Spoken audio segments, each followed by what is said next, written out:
Ça va, vous avez pas besoin du message d'avertissement habituel. On est à la dernière émission, vous devez le connaître depuis le temps. On va prendre ce laps de temps pour remercier Synops Live de nous avoir diffusé et aux auditeurs de nous avoir écoutés. C'était une super expérience, merci beaucoup. Allez, sans plus attendre, résumé. Précédemment. Je m'appelle Tosaki, jeune étudiant en fac de cinéma qui a l'ambition absurde de devenir réalisateur. Et vous savez ce que je fais 100% du temps? Je reste assis dans un amphi. Hey Nick, tu m'as demandé? Oh salut Toast, ouais rentre, je t'en prie. Enfin ce n'est pas vraiment une machine à voyage dans le temps, pour en parler. Elle permet d'interagir, de parler avec le passé en projetant le contenu de la bobine sur un écran. Bien, je vous écoute. C'est nos lumières. Georges Méliès pour vous servir, messieurs. Sergei Eisenstein, enchanté. Fritz Lang et Friedrich Murnau. David Ward Griffith, messieurs. Bonjour, c'est moi Orson Welles. Joseph Frank Keaton Jr., alias Buster Keaton. Charles Spencer Chaplin Jr., alias Charlie Chaplin. Mon nom est Alfred Hitchcock. Monsieur Kubrick n'a pas envie de discuter. Mon nom est Hal. Alors, monsieur Walt Disney. Donc, qu'est-ce que je fais? Je me touche la moustache ou bien... Ed Wood? Un abruti de journaliste a dit que j'étais le pire réalisateur de l'histoire. Et maintenant, je suis sur Nannerland. Chronobobine. That's all, folks. On va pas tarder à partir, Toast. Ok, ça marche, j'arrive dans 5 minutes. Ok, je t'attends dehors.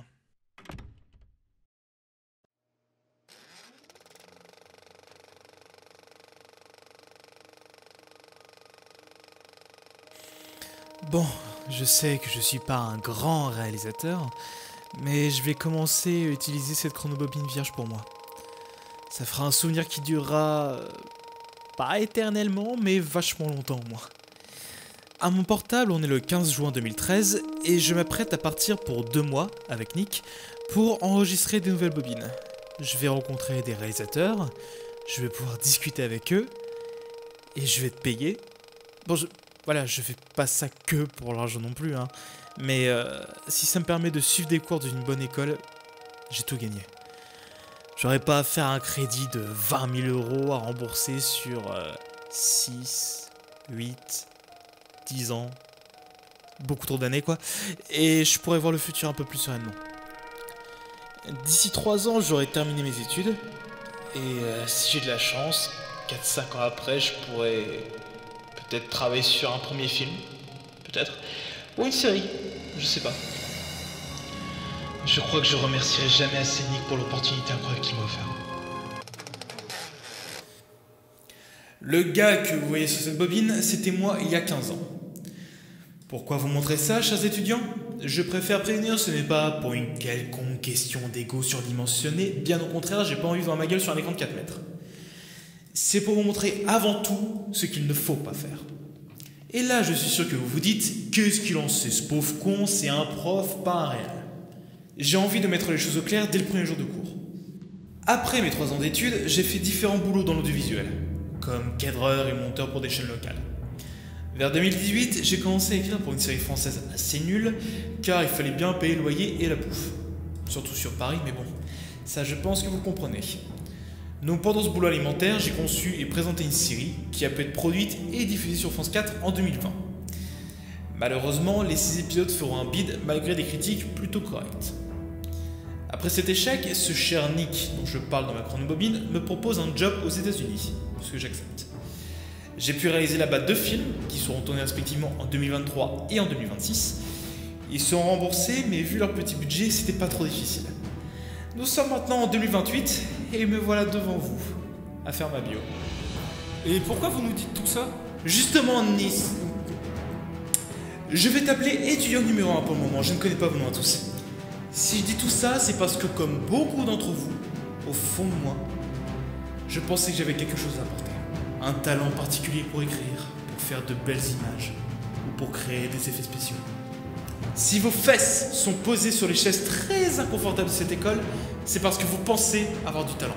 Si vos parents se sont ruinés pour payer ces frais d'inscription exorbitants, j'en suis le premier choqué, croyez-moi, c'est parce qu'au fond de vous, vous pensez pouvoir payer votre bouffe grâce à un métier artistique. Et éventuellement, si vous avez le temps, de vous y mettre à fond pour faire des films ou des séries cultes. J'avais la même pensée que vous à votre âge. Et je me suis trompé. Comme beaucoup de jeunes avant moi, et malheureusement comme une infinité d'autres après moi. Vous êtes la prochaine génération d'idéalistes ratés. Félicitations. Vous êtes déprimant, monsieur. C'est le but, étudiant numéro 2. À ce rythme, les étudiants ne vont plus venir en cours et vous perdrez votre boulot. Je suis désolé d'apprendre que vous n'avez pas de cran, étudiante numéro 3. Et je suis désolée d'apprendre que vous n'êtes qu'un pauvre con.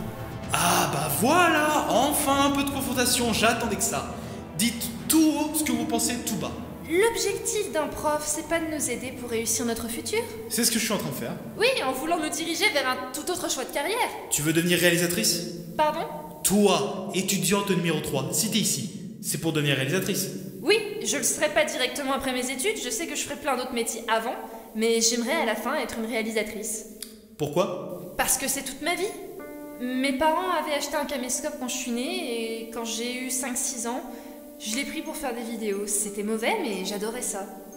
J'ai regardé plein de films pour voir ce que je pouvais refaire, et les making-of pour comprendre comment les refaire. Je devais avoir l'un des derniers vidéoclubs de France à côté de chez moi, on passait beaucoup de temps là-bas. En grandissant, j'ai continué à tourner des trucs, mais en tentant de m'améliorer à chaque fois. Ça fait partie de ma vie et j'arrive pas à avoir autre chose pour mon futur. T'es consciente qu'il doit y avoir à peine 1% de chance que tu réussisses? Ouais, c'est au-dessus de 0, donc c'est possible. Pas facile du tout, mais possible. C'est quoi ton nom? Hélène. Eh bien Hélène, tu as une philosophie différente de la mienne. Donc tu as plus de chances que moi de réussir. Si vous êtes déprimé juste avec mes 2-3 monologues, quittez cette salle immédiatement. Car ce n'est rien comparé au monde de l'audiovisuel, où sans cesse vous serez critiqué, où constamment vous remettrez en question sur votre talent. C'est un truc à en devenir dingue. Et il faut une sacrée force psychologique pour tenir. Ça n'a pas été mon cas. Et pensez bien que je suis très heureux de la vie que j'ai maintenant. J'ai réussi à sortir sain d'esprit de ce milieu industrialisé. Et merci. Mais mon but dans ce cours d'histoire du cinéma, c'est pas de vous montrer ce que vous devez faire, mais de vous montrer ce qu'il ne faut pas faire. C'est pourquoi j'ai ici des chronobobines. Si vous ne connaissez pas, eh bien, vous allez tilter rapidement. Oui.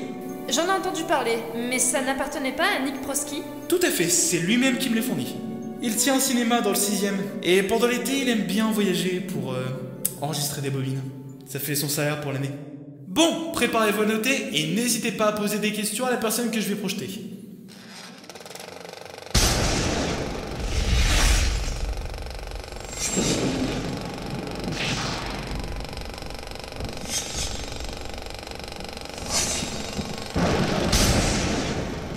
Bonjour à tous, je suis Louis Lumière.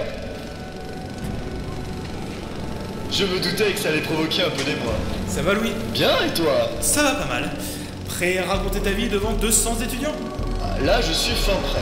Super. Mesdemoiselles, messieurs, commencez à noter.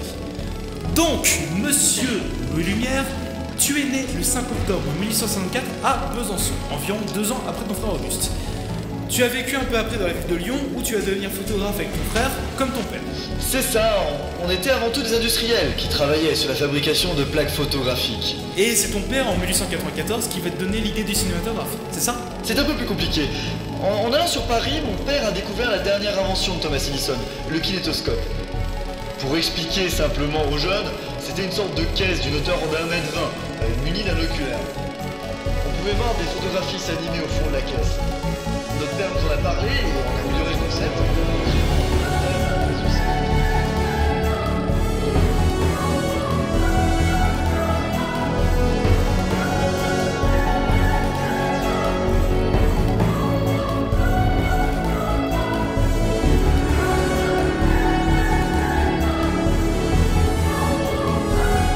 Chronobobine. Il n'y aura pas de rendez-vous dans 2 semaines, même radio, même heure. Merci.